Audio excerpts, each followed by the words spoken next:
Colorado 1500 with 0.9% APR for 60 months plus $3,500 trade-in cash. Or choose a 25 GMC Sierra 1500 Turbo Max, 0.9% APR, or up to over $7,800 off if you own a GMC or Buick. And don't forget, military members get an extra $750 cash allowance. It's happening now at Hurl Chevrolet GMC in Goodland, Kansas. Online at hurlchev.com. The loss of a loved one can leave a person with a lot of challenges to handle during a very difficult time. That's where Bateman Funeral Home in Goodland comes in. At batemanfuneral.com, you can find lots of information and resources to help ease the burden, including pre-need arrangements, monuments, and obituaries. You can even express your condolences by ordering flowers. Make a difficult time easier and celebrate a life well lived with Bateman Funeral Home in Goodland and batemanfuneral.com. School's out for the summer, but our students are still staying active, connected, and involved with Goodland Junior Senior High School in a number of ways. Summer Waits begins on June 2nd, and we're all excited to welcome back our Sherman County alumni for all-class reunion on July 24th through the 26th. As always, don't forget to follow Goodland High School on Facebook, Twitter, and Instagram for the latest amazing things our students are doing to beat the heat. The Black and Gold Booster Club proudly supporting all students in their academics, activities, and athletics. You ready? Ready? 1, 2, 3, 4! It's time for the Morning Blitz with Ross Volkmer. There is a benefit to building a team and keeping it together for the length of time. But that does not happen anymore because of the portal and NIL and money. The High Plains only local sports talk show. That broadcast school has really paid off. Broadcasting live on Rocket 102.5 and streaming on YouTube, Facebook, and X. Who's got it better than that? Nobody! Covering it all from the preps. Lego Thorson in the corner for three. Go! To the pros. The 1-0 pitch. Fermin drives it into left center field. Game over. Freddie Fermin wins the marathon for the Royals. The Blitz is presented by Pearl Chevrolet GMC, Hoover Lumber Ace Hardware, and F&B Bank. Along with the insurance agency, the Farmer State Bank in Oakley, the Cowboy Corner Express, and Equity Bank of Hoxie, Quinter, and Grinnell. Let's go to work. Here's Landry's first pitch to Ulrich. Swung on, little looper, into right. Barker is there, makes the catch. Davis tags, coming to the plate. Here's the throw, not in time! Davis scores! Texas Tech wins! Texas Tech has slayed the Oklahoma Dragon. Pitch to Hunter is hit pretty well to center field. Going back, Myers to the warning track, to the wall. It's gone! Second homer of the night. Touch 'em all time. Hunter Goodman. And the Rockies have regained the lead. Hit out towards center field. Hogart underneath it. Murray State races into Super Regionals for the first time in program history. Well, it happened today, folks. Your boy got caught by the train. Love the new studios here once again. I do like our new studios. They're awesome. They're amazing. But your boy got caught by the train and had to hustle around. And that's why it was late getting to the show today. I apologize for the late show, but this is one of the negatives. This is one of the reasons why I am all for some sort of underpass or overpass right there by the radio station. I'm all for it. All for it. Because getting caught by the train is a very difficult thing to deal with. But we are here, and if I'm a little frazzled, I apologize. We will try to work through this as best as we possibly can here on a very, and I do mean very wet Tuesday morning. One benefit of having to take the long way to work is you get to see how much rain has fallen throughout the wonderful city of Goodland. And let me tell you, there is plenty of it. Wow, there is water in some places covering an entire road. So I know looking at the rainfall reports that Raleigh gave me, we've seen anywhere from, God, it looks like maybe a quarter of an inch in some spots, all the way up to maybe a little over an inch in others. It looks certainly in town. I don't know what it's like right now, but it's wet. That's all I can say is that it looks very, very wet from what we saw here today. So, man, yeah, it's all I can say is, wow, it is going to be it's a wet day today. And I think once again, this rain, I think, is supposed to kind of last until it looks like about, maybe noon or so. And then we'll see a little bit of cloudiness coming up here. I mean, today is the coolest day of the week, 63. Precipitation, we've got plenty more chances of rain Thursday, Friday, and Saturday. with temperatures ranging anywhere from, the upper 60s to the low 70s, and we'll get some temperatures in the 80s on Sunday. But this is the beginning after a warm, windy day yesterday. Some cooler weather and wetter weather is here, and boy, is it wet. I cannot remember the last time that we had this kind of precipitation. It's felt like to wake up to. It's one of those mornings, people, where you're like, I don't want to get out of bed. You can hear it raining. It's gloomy. It's cloudy. You'd rather just sleep in. It was one of those mornings. So it's been one of those days. I would have rather done that, but I'm up. I'm here, and I was going to be at the show on time, but I get caught by the train, who continues to blow his horn in the background, as you can hear. But was able, and now that's the train probably just laughing at me.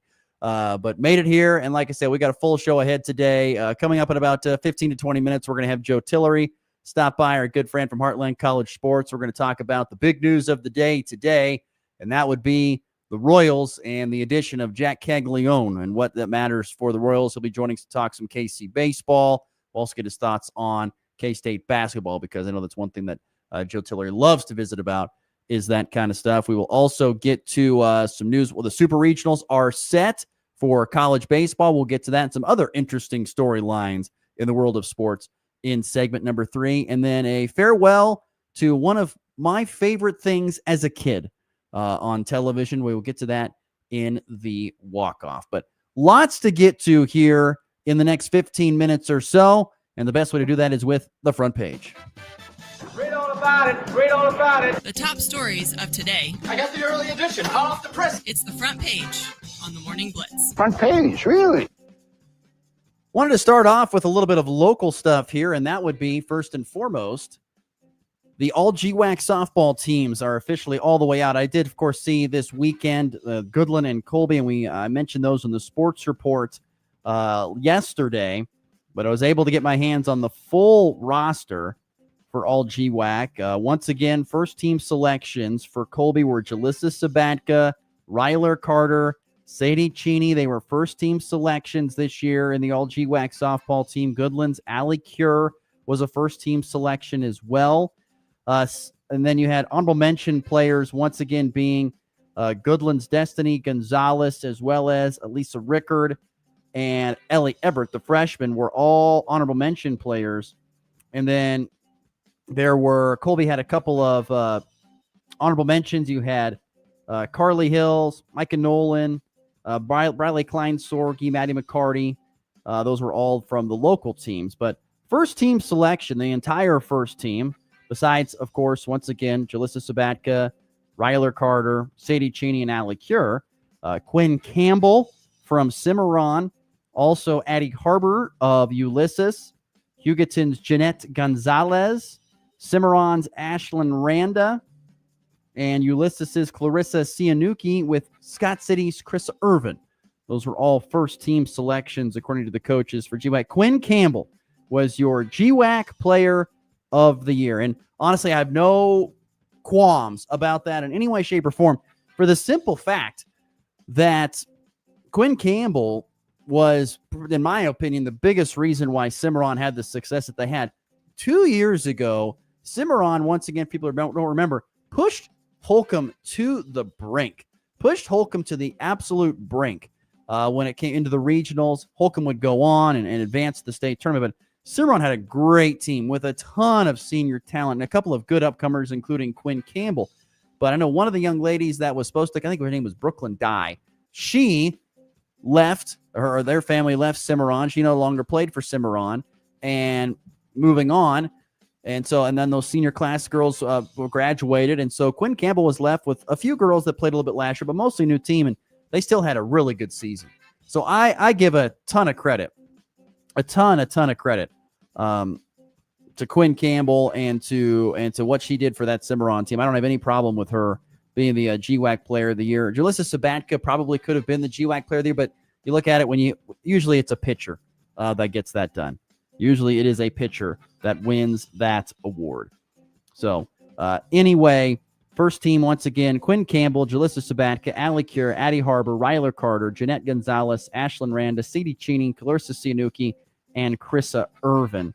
Looking up and down this list, I don't know if there was anybody, honestly, I would sit here and say was completely left off that wasn't. I mean, overall, it was kind of it was Colby was ahead of the pack. Cimarron was there, and Goodland were there. Those kind of your three top teams throughout a majority of the softball season. But congratulations to all those ladies. And like I said, from the Goodland perspective, I was happy to see Ellie Everett get an honorable mention deal because I thought she played phenomenally this year as a freshman. The future is very bright for that young lady, for sure. I do believe that. And everyone else, like I said, first team and second team, or first team honorable mention selections, I don't really have any complaints. There's no one really I'd sit there and say, I don't know why that happened or what so. But like I said, those are honorable mention and first team, all GWAC softball teams. Hey, positive news, folks. The Rockies won a baseball game last night. That's right. They beat the Marlins by a final of 6-4 on the road there in Miami. I don't even know. Aaron Marquez, 5 innings, 4 runs, 3 earned on 9 hits with 6 strikeouts. Hunter Goodman continues to have, I think, a pretty respectable season, despite all the horribleness that Rockies baseball is. But goes 3 for 5 with 3 runs scored and 3 RBIs thanks to 2 long balls. Huge day for him as he powered the Rockies to a 6-4 win. It's their 10th win. If you do the math, and once again, I am not a mathematician, but that is now 60 games. And so they are winning about every 6 games, they are winning a game is what it looks like to me. So 60 divided by 10 would be 6. 162 divided by 10 would be, 16.2. I mean, are the Rockies on pace for 16 to 18 wins? I don't think that's going to be the number. I think that's going to be bigger than that, but they're winning once about every 10 games, little bit like that. I mean, it's true. I think it's like 1 in every 8, honestly. They've had multiple 8-game losing streaks. And so, if you're looking, like I said, the Rockies are in, as we've talked about hundreds of times on this show, and probably will continue throughout this season, is that they are going to, they're going to continue to have some really, they got to have some really rough conversations going on. I tell you what's fascinating is, it's becoming so bad.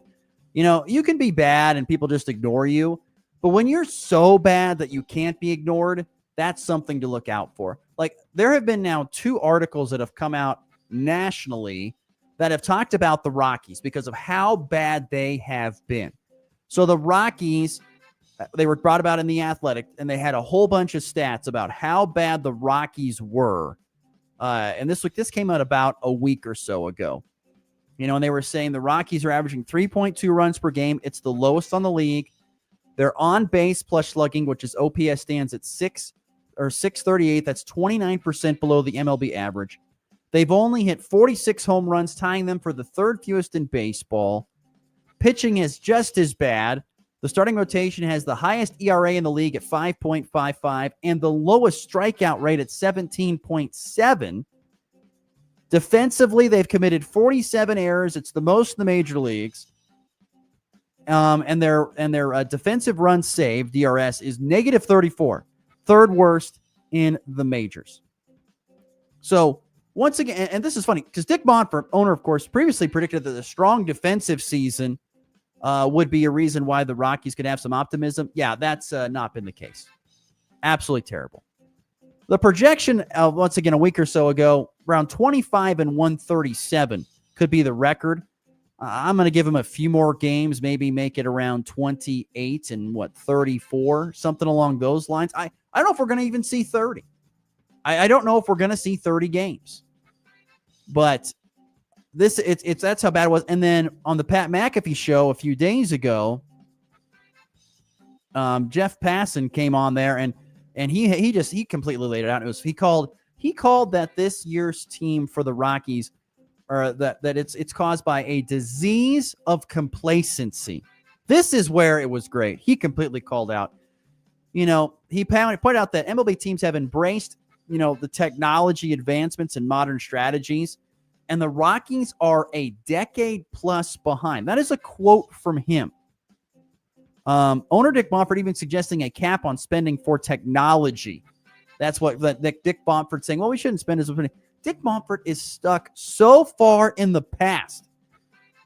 And look, if you're at Colorado, I mean, I've said this many times before in this show, and I'll probably say it many times again. If you are the owner of the Rockies, and if you have the ability to make some changes, if there's like, Ross, we want you to come in and make some changes. Well, the first thing I would do is I would be going out and if I'm talking roster construction, I'd be going out and finding guys that can absolutely mash. Who are people who are hitting doubles, triples, and in particular, home runs? I want people who bomb the ball, like Kyle Schwarber of the Phillies. Now, once again, I understand that these guys are in a contract and it's, all that stuff. I get it. But I would be going, there's tons of analytics out there in baseball. Find players who hit the ball a ton. There's already a ton of strikeouts. So why not get the guys that when they do make contact, it's going to be a run? You're playing, as Jeff Passan described it in this interview with Pat McAfee, it's like playing on the moon because there's so much room and the ball flies further. Why don't we get guys that can absolutely just mash the ball and hit it all over the yard? That is what I would start with. Offensively, we're looking for people who can absolutely pound the ball. They may strike out a ton, but they pound the ball. Or guys that are very good, fast guys that hit the ball in the gaps. Once again, this is an example of a player, not that you really get, but like Jared Duran of the Boston Red Sox, who I saw, by the way, could be on the trading block, which shocks me. But anyway, that's a guy who hits in the gaps, hits a few home runs, but he hustles all the time and he's getting extra bases. It'd be great in a place like Coors Field. I'd be finding those guys. And on the pitching side of things, I'd be looking, as I know, once again, I'm not saying that they don't look for it, but I'd be looking for either guys who are just strikeout machines because people can't touch them, which are hard to come by, or I'd be finding guys that are ground ball people that throw ground, that induce ground balls. Your highest ground ball pitchers, usually sinker ball guys, things of that sort. In an era where most teams are trying to lift the ball out of the yard, get those guys that have the ball that's the sinking action, getting way down in the zone, live in the bottom of the zone, so it's harder and harder to get that ball out. And it'd still be difficult to keep it in the park still. But this is me coming from a guy who's not a baseball genius by any means. But you have, as Jeff Passan pointed out in this interview, you have some advantages that you could take care of in Colorado. But instead, you've become this team where you've just like, you know what? We just don't care. We're going to stink. And it doesn't matter that we stink because they still have a top half of the Major League Baseball crowd. I think it's like 13th to 16th best crowd average. Look, that's awesome. That's awesome. You can certainly do that because, and give credit to the Montforts. They not only have Coors Field, which is a beautiful ballpark and all that stuff, but around the outside, there's great entertainment as well. And people want to go down there for a good time. They don't even care if the team stinks because they can go watch baseball. So it has really nothing to do with the fans loving the Rockies. It's just that they like baseball. And once again, if you ever seen that map of baseball teams, Major League Baseball teams across the country, there's the Royals and there's the Rockies, kind of in the middle of the country, Midwest part of the country. The next closest team is like Arizona along the coast, the Texas teams down that way. There's the only two teams kind of in the West. So, and particularly there's no teams for like Montana or Idaho or Wyoming or anything, New Mexico, nothing like that. So the Rockies are the closest thing. So if you want to go watch Major League Baseball, that's the place to go. So no wonder why they continue to make money. But I just tell you, the stats are ridiculous when you dive into the Rockies on how bad they are. But with a positive note here, a win tonight, they could win a series. They are a step away. They took game one of this 3-game series against the Browns. They can win one of the next two. They could get this off their back, like a streak of 22 or 23 consecutive series lost dating back to last year. They could win a series. We talked about it weeks ago. This was probably their best opportunity to win a series in the month of June, right now. And then after this, it may not happen again until July. They need to get this done. So look out. Rockies, maybe a series win. Maybe. We'll see. The Women's College World Series is all set. It's an all-Texas final. Texas Tech and Texas will play starting tomorrow night there in Oklahoma City. I call this, can you buy a championship type of World Series? We know for facts that Texas Tech went out and spent millions of dollars on their roster, including their star player, Kennedy, who, by the way, is from Topeka. She left Stanford, came back to Texas Tech for $1 million. And I'm sure they've spent decent money on the rest of the players there, not probably in the $1 million range, but she is the highest paid player in college softball is Nyjeri Kennedy. And you know what? I'll give her credit. She has lived up to it. She is making her investors proud. She has a .90 ERA. She's hit, I think, 11 or 12 home runs. She can hit and she can pitch the living lights out of this, out of the ball. So she pretty much, not saying all by herself, but a lot of Texas Tech success comes from Nyjeri Kennedy. And they not only did advance to the national championship series, but they knocked out Oklahoma, who ended Oklahoma's run at a possible 5 consecutive national championships. They had won 4 in a row, but they get it done on a sacrifice fly to right field, which drove in the game-winning run in the bottom of the 7th. How about before that, though, in the top of the 7th? How many times in this College World Series for the women have we seen 2 outs, top of the 7th, and then we're down by 2, but it's a 2-run bomb, and the game is tied? I think that's the 3rd time at least it's happened in this CWS. Happened with Tennessee, I believe. Happened with Oklahoma against Tennessee. Happened with Oklahoma against Texas Tech. And it happened again with UCLA, Tennessee. To UCLA, Tennessee, that's who it was. I for sure I know it's been 3 times. 3 times for sure we've seen that happen. But that's just amazing. So, like I said, Texas Tech proving that you can at least get a championship game appearance with some money spent. And Texas, like I said, I don't know if they're spending that kind of money on an individual player, but I bet they're not being cheap. But it is kind of fascinating that Texas has never won a softball championship. That is fascinating to me. Texas has never won a softball championship. They are 0-2 all-time in the national title game. Maybe this is the time they get it done. But it's an all-Texas final in the WCWS as Texas and Texas Tech will meet here on Wednesday. And one more quick story. We'll get to Jack Caglione with our good friend Joe Tillery here in just a little bit. But KJ Adams, he still is not leaving Kansas. He has found a way to stick around. KJ Adams is going to stay on in some role as a coach while he rehabs with his Achilles. Look, KJ Adams was a good basketball player. He's not an NBA guy. He was a hustle guy. He was a jumper guy. He could dunk it. He was average shooter at best. He's not leaving KU. I don't know if he's going to really have a pro career whatsoever. So maybe this is the thing. Bill Self kind of calls him like another son. And for him to stay on the staff, learn something. Been a lot of changes in the KU staff with Jock Bond being added on here in the last few weeks. And now KJ Adams staying around. But I just find it funny that KJ Adams, he still won't leave Kansas. He's still there, is KJ Adams. All right, there you go. That's the front page. A rushed front page, but at the same time, a successful front page. So, all right, we got to get to a break. It is 7:32 Mountain, 8:32 Central Time on a rainy Tuesday here in Northwest Kansas. Like I said, the rain continuing to fall outside the KKCI studios here in Goodland. We'll take a timeout. We come back. Joe Tillery is going to join us, and we'll be talking some Royals baseball and some other stuff as well next here on the Morning Blitz. Stick around.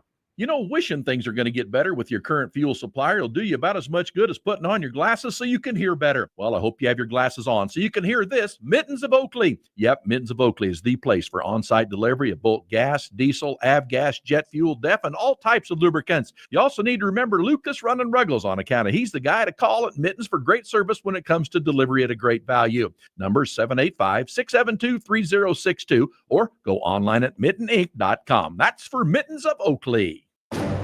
It's time for a check of the markets with the Anderson Trade Group on the Kansas Farm and Ranch Radio Network.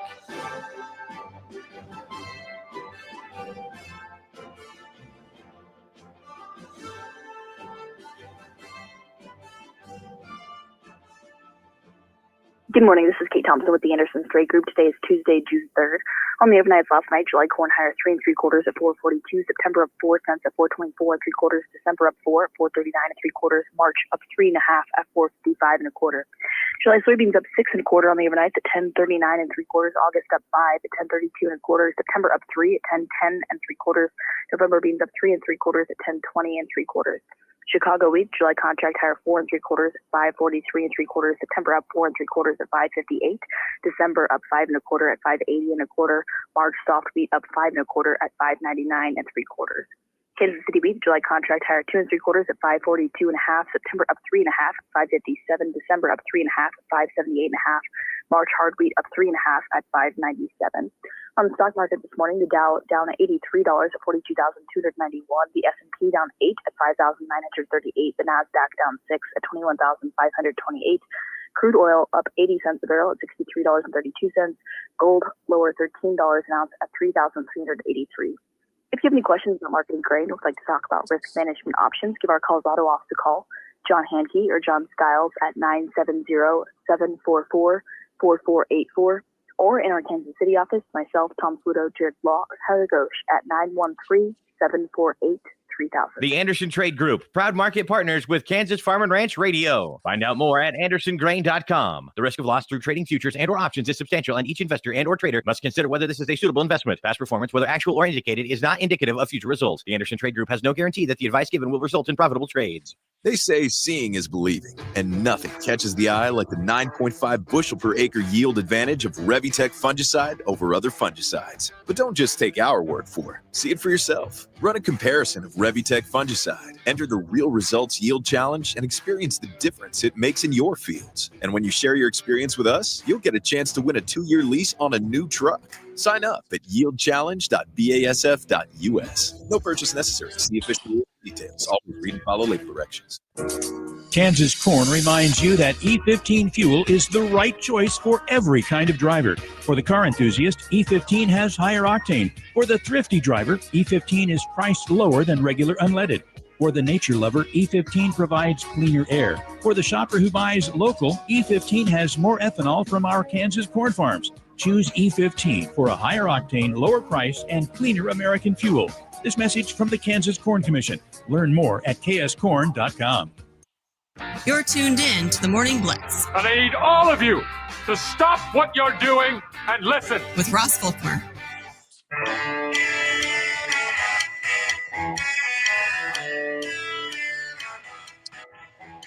Listener Jared on the F&B Bank text line at 785-899-2222 chimed in about Dick Montfort. More on that. Talk about that interview on Pat McAfee. Says that he's not going to do anything until there's a salary cap. Well, the Rockies are going to be in a bad spot because I don't know when Major League Baseball is going to put themselves a salary cap out there. I would agree with Dick. I think there probably needs to be one, or as our good friend Dan Lucero has suggested before, maybe a salary floor. But I'd be better with a cap, honestly. I would personally be better with that. But I don't think that's going to change anytime soon. But anyway, let's get it to the Hurl Chevrolet GMC video stream. Our good buddy Joe Tillery joins us now. Joe, good morning, sir. How are we doing today, my friend? Good to see you. Good to see you too, man. I apologize about the gloomy lighting here. I'm just moving back to Kansas, so we're a little bit few and far between on the lighting setup here, but getting things back in the swing of things. Yeah, what's up with the move back to Kansas, man? Not that we're sad that you're here. We don't want to say that. We're happy you're back, but what's up with that? Well, we were ready to be back. It was my girlfriend was up there in PA school finishing up her master's degree, and at the end of the year, we were coming back. We kind of had it set out that way, but I tell you what, this week was one of the most driving intensive weeks of my life. We covered about 1,500 miles this week on 3 separate Minnesota trips, which was not my favorite, but we powered through. Well, we're glad to have you back. I'm telling you, it's today in Goodland, at least, it's raining so much it reminds me of Manhattan, honestly. Yeah, same boat here. It's dark and gloomy right now. Yeah, a very rainy day, which I'm not going to complain about rain. I love rain, no problem with it. But anyway, we're glad that you're back, and I'm glad that you're on the show, my friend. I'm glad that you're back to talk with us. And I thought I'd have you on. I know you love to talk about the Royals, and I even see the Bobby Witt Jr. shirt on today and the hat. Yes, sir. What's your excitement level on a scale of 1 to 10, 10 being the highest for today's game and with the addition of Jack Caglione, or better known as Cags? Yes, boy, it's got to be about a 10. I tell you what, man. I know this game is a massive one, not just because it's one of 162. It's one game, but you get the history with St. Louis. Obviously, everybody knows that. Everybody's educated on the Kansas City-St. Louis rivalry. I've seen some back and forth there, but the Royals desperately need some help in the outfield. And there's a couple of different guys down AAA that have been absolutely raking. Nick Lofton's having success, already been called up. John Rave's doing some good things here and there.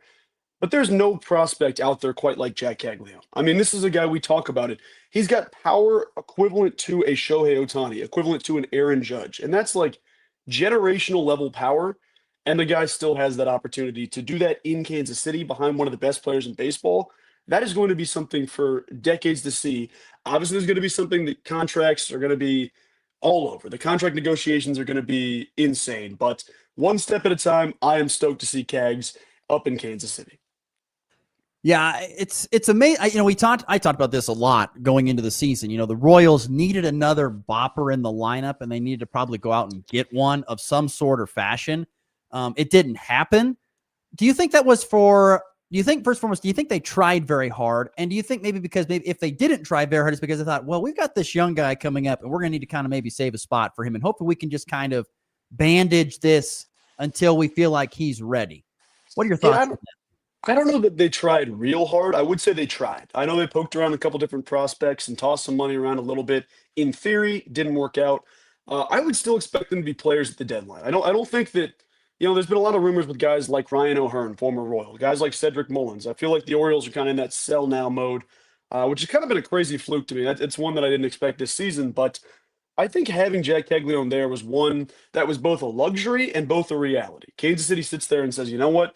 We have this kid who can absolutely have home run power across the field. He can hit 300 the majors. Obviously, there's one step at a time there. You got to get up there and have some good at-bats. But Caglione, had the power surge you needed in the outfield. And if he can defensively play right field, play a left field, whatever the case is, he's going to get up to the bigs. That said, you also don't want to rely on him as your only situation there. Like, you want to explore every option possible, but I expected Cags to kind of be viewed through that lens of, okay, we need almost a deadline addition.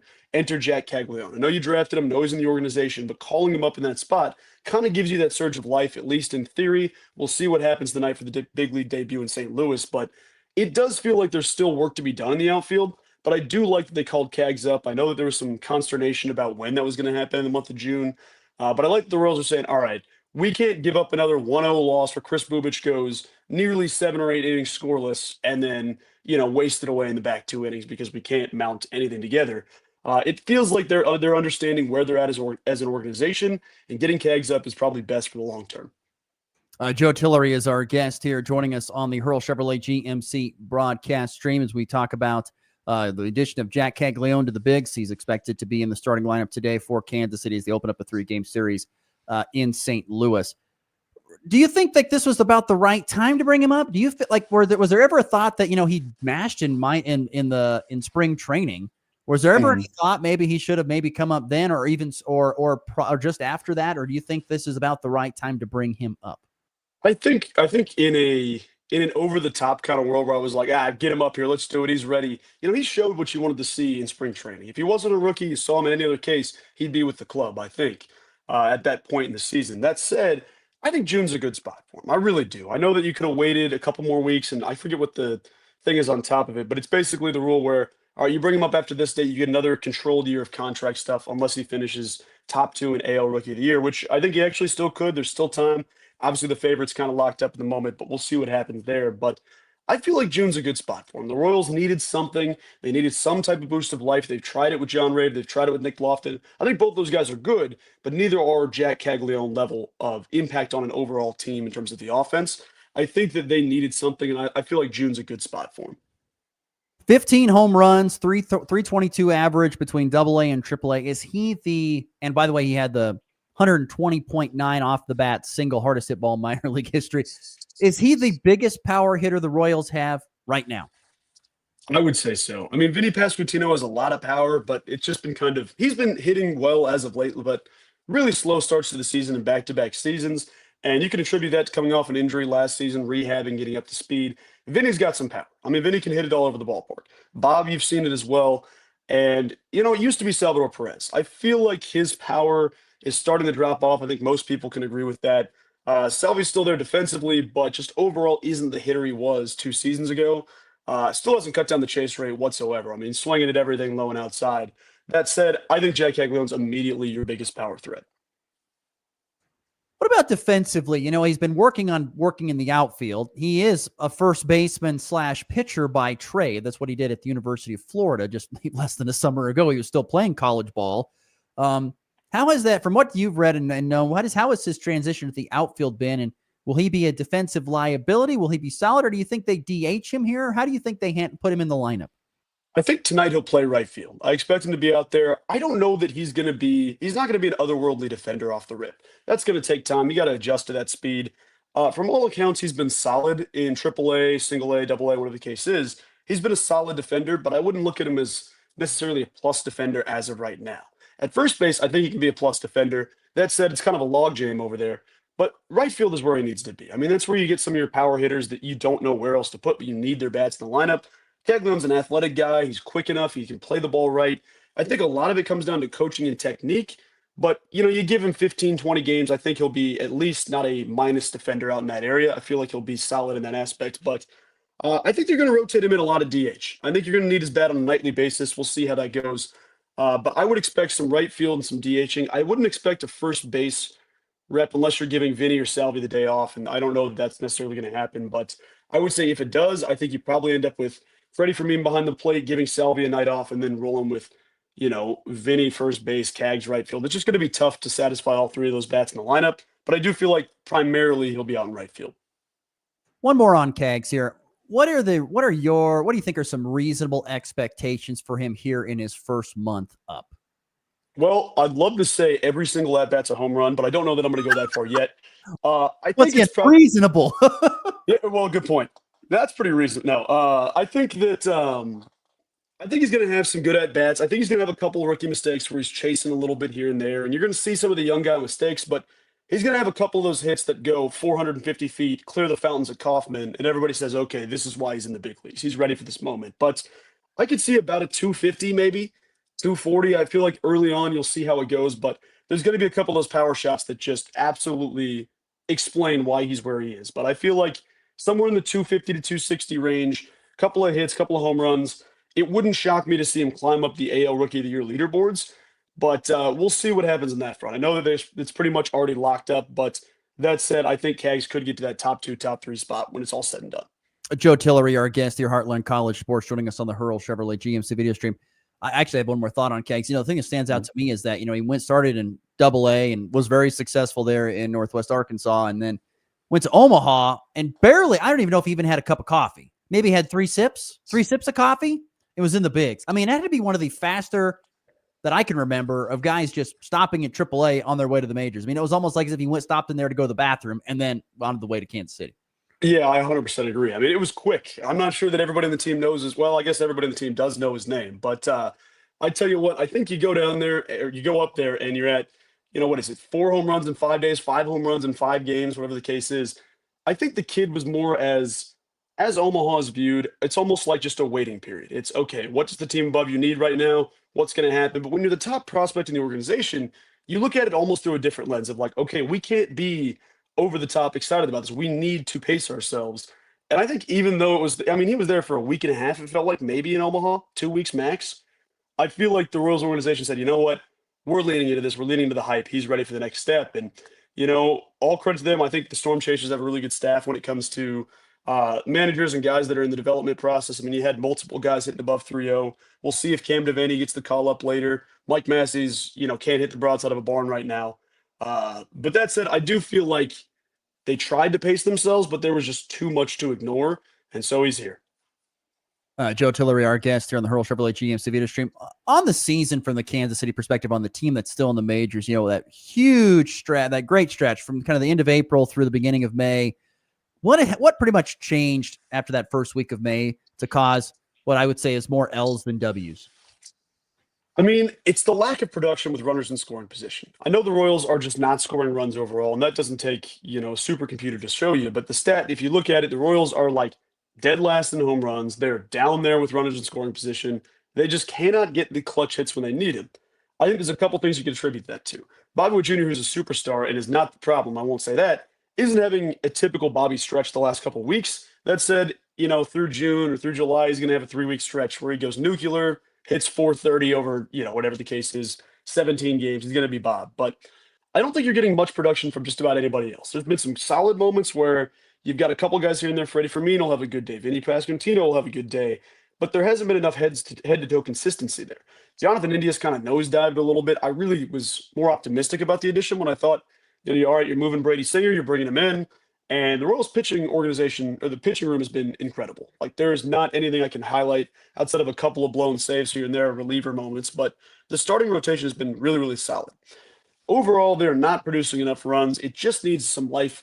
And I don't know that it was even necessarily Before then, it was, okay, you're producing enough runs to get wins. They were just, figuring it out. They were trying to wing it. They made it work. And when you try to wing things, sometimes you get punched in the mouth and it doesn't work out. That's kind of the slide the Royals are on. You can't really leave it up to chance right now. You need to add some production on the offensive side of things. Hopefully Cags can bring that, because I'm telling you, it's amazing the Royals' record considering the runs they score. Isn't it nuts? Yes. I mean, how many times can you see a 2-1, 3-1, 3-2, 4-2 game, and either be on the right side or the wrong side? I mean, I can't remember in today's era of base. I mean, just what does that say real quickly? What does that say about Kansas City pitching on keeping opposing lineups to that minimal a number, yet still getting handed losses? I mean, it tells me you got multiple guys hunting for the Cy Young is what I'll tell you. But Chris Bubich has been a revelation for the Royals. I mean, he has been incredible. One of the best pitchers in Major League Baseball. I mean, I saw a power rankings list that didn't have him in the top 10. This was like last week, which was the most ridiculous thing I've seen, considering his ERA, considering the innings pitched, considering everything. I mean, one of the best months from a left-handed pitcher in Major League history. It says that this bullpen, this staff, like everybody understands, like they can pick up for the rest of the team. Like it feels bad to say, all right, we need to backpack again. Let's go 9 scoreless, 8 scoreless, and then figure out what to do. Hopefully we'll rally off a hit in extras. Hopefully we'll do this. We need one clutch hit. And I think the staff understands, like, there's going to be a time when they're not producing. Obviously, we haven't seen much of that yet. There's going to be times where you get hit around. Michael Lorenzen got hit around a couple of weeks ago. You've had some moments with Cole Reagans where he's gotten hit around. He's hurt right now. But overall, like guys like Noah Cameron, who come from Omaha and then go, breaking records that have been held since like 1910. Over your first 4 starts, you'd go 6 or 7 scoreless or 1 run of baseball. Like those are what you need to win in the playoffs. You need guys that can step in and contribute immediately. And the staff right now, like as an organization from the pitching side of things, they're saying, okay, we can backpack for the hits. We will keep us close, try to get a clutch hit. And I don't think they see it as like maybe they're secretly a little pissed off about it because it's like, damn, I just pitched 7 innings of scoreless baseball. We're about to lose. I'm getting a no decision here. That stinks. But I think overall there's going to be a time where that transitions to, okay, the offense is going to pick us up. We're, winning a 7-5 game instead of a 2-1 game, something like that. But it's just baseball. It's tough to figure out, and you hope that things get right. But I'm expecting Caglione to at least, even if he doesn't go yard 5 times in the next 5 games, I expect his addition into the offense to be one where everybody kind of picks it up and says, okay, we've got protection in different spots in the lineup. Let's hit the ground running.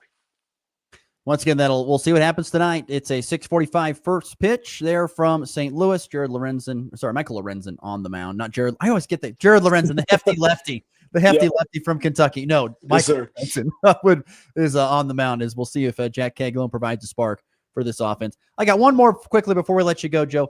Changing gears, I know you love K-State basketball, and we're kind of through the end of adding new pieces for another new season of K-State hoops. Your thoughts on Jerome's Tang work in the portal to get ready for the 25-26 basketball season, as it now has kind of been wrapped up in Bode?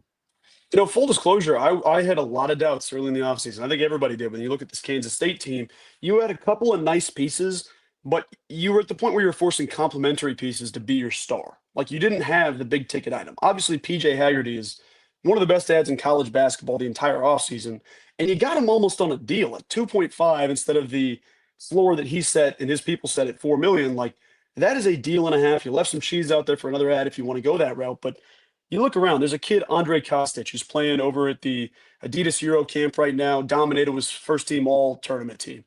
That's a dude that can be an NBA guy next season. You look at Nate Johnson, one of the best 2-way defensive guards in the country that puts pressure on the rim. And just as kind of like if I was just an average fan, I didn't look at this beyond anything surface level. When I look at the stretch of Marquise Noel at 5'7", when I look at Tyler Perry at 5'9", you look at Doug McDaniel at 5'10", then you look at PJ Haggerty and Nate Johnson both at 6'3". The size alone is a massive step in the right direction. Now that said, I think the biggest addition, and you could do it 1A, 1B with PJ Haggerty, adding Jeff Driscoll from North Florida as your kind of guy to run the offense, a dude that is a 3-point bomber. Like they lead the country every single year in threes made. They lead them in 3 points attempted. Like they've got some real pieces there that they can transition. And I feel like Coach Tang, like sometimes you look at it, he's a young head coach. We forget that. 4th year as a head coach, didn't have prior experience as a head coach, obviously assisted at Baylor forever. He's learning some of the things. He's taking some of the licks. We'll see how the season goes because there's still things on the court you need to get right, you need to improve on. But overall, it feels like he's made the necessary steps to move back towards tournament contention. And as a fan, if you're in the tournament in March, I'm good with that. Whatever the road is that gets there, I'm good with that. And I'm excited to watch Kansas State basketball this year. Biggest thing is, can you get them all to play together? That's the hardest thing. You can have all this talent, and that's fine. But can you get them to play together? That's going to be the biggest thing for me. Absolutely. He, once again, is Joe Tillery, our good friend from Heartland College Sports. Joe, it's great to have you back in the great state of Kansas, my friend. Glad you're with us, and we'll be talking to you soon, all right? Be well and enjoy tonight's games. That sounds great, man. I'll talk to you later. Once again, great stuff there from Joe Tillery here on the Morning Blitz. Great stuff there from him.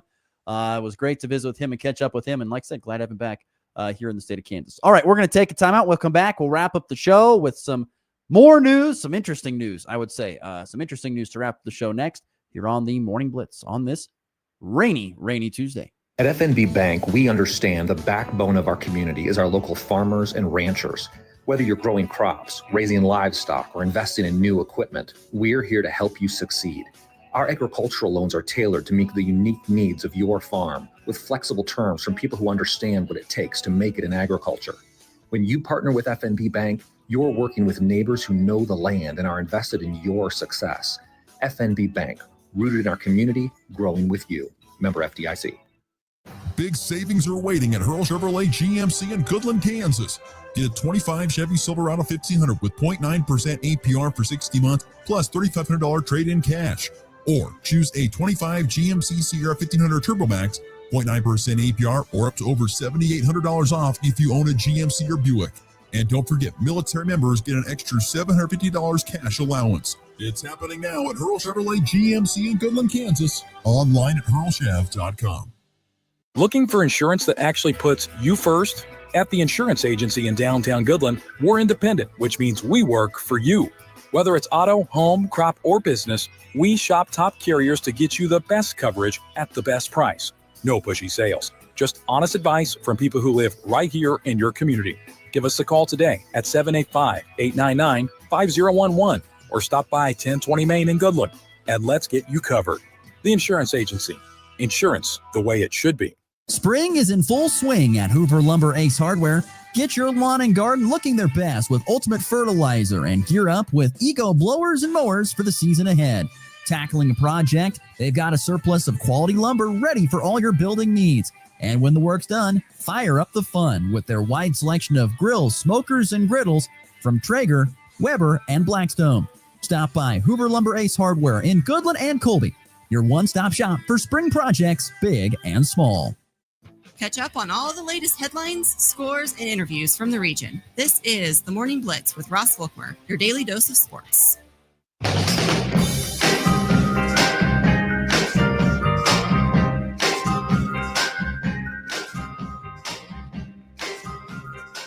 All right, a couple minutes left to go here in the show. The Super Regionals are set for college baseball. I'd say a mix of some new and a lot of old. You'll have Miami and Louisville in the Louisville Super Regional. Oregon State hosting Florida State. Long road trip there for the Noles. North Carolina will host Arizona. Another long road trip there. Auburn will host Coastal Carolina. One of the two most interesting series, in my opinion, the UCLA Bruins hosting the University of Texas San Antonio Roadrunners, who were fantastic in that Austin regional. Duke and Murray State, the Racers. They are going to be playing Duke. That was an unbelievable game. Watching Murray State hold on to beat Ole Miss 12-11 in a game where they were just they were digging for pitchers. They were pulling people out of the stands, just trying to get outs. And Murray State prevails 12-11. So cool to see them and UTSA in what is kind of the Sweet 16 of college baseball. And by the way, Duke and Murray State, neither team has made it to Omaha, so we'll have a new representative there. LSU, West Virginia, like LSU is a power. West Virginia, they're playing with money right now. They're playing so good. After kind of a lull at the end of the regular season, they're playing so good. And then you will have an SEC team in there for sure, as Tennessee and Arkansas face off in Fayetteville. And that is one massive series. Those are the two powerhouses in the SEC, really. I mean, to an extent they are. They're two of the four. You've got DVH, Dave Van Horn in Arkansas, and Tony Vitello in Tennessee. Oh, my. That is going to be a nuts super regional there. No doubt about it. Super, super neat. Also, anybody have to see this story about Max Homa? He's a golfer. Of course, those who don't know, Max Homa is a golfer on the PGA Tour, but he's going to miss the U.S. Open. He didn't score good enough in his round this past week. Had to carry his own bag. He doesn't have a caddy. He fired his caddy, so he had to carry his own bag for 36 holes. I'm sure that had a reason why he was 3 shots away from missing the U.S. Open. So Max Homa not going to make the Open. And an interesting storyline I saw. I mean, I didn't do a lot of diving into it extra, but Randy Johnson is getting his number retired at Seattle.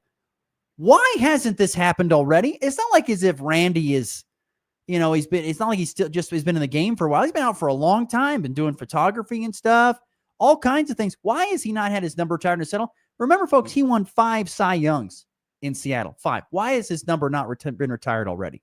I don't know. That absolutely just surprises me, to say the very least.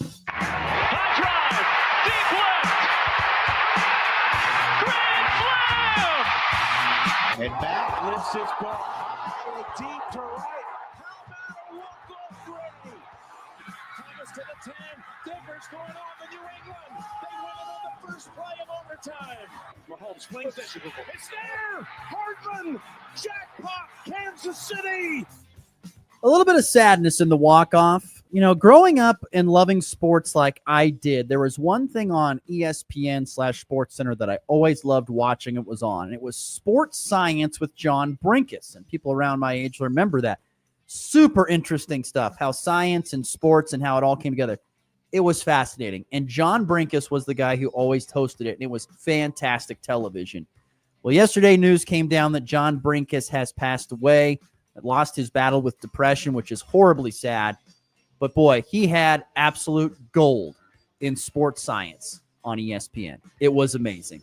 And I haven't seen it. It hasn't been around for a long time, but it was a phenomenal show. Loved sports science with John Brinkus, and rest in peace, man. I tell you, we got ourselves what my mom would call a gully washer or a toad strangler outside. The rain continuing to fall here, and it's going to fall for the next few hours. So get prepared and be safe out there driving. There's plenty of standing water. Could be lots of possible some, what do you want to call it? Hydroplaning out there. So please be careful out there, but do enjoy this beautiful rain, and more rain coming this week. Thanks to Joe Tillery, and thanks to you for tuning in, whether it's, of course, on Goodland's Rocket 102.5 or the Hurl Chevrolet GMC video stream. Thank you to you. We'll see you back here again tomorrow in 23 hours. Hope you join us. It's been the Morning Blitz. Have a good one. Classic rock plays here. This is Rocket 102.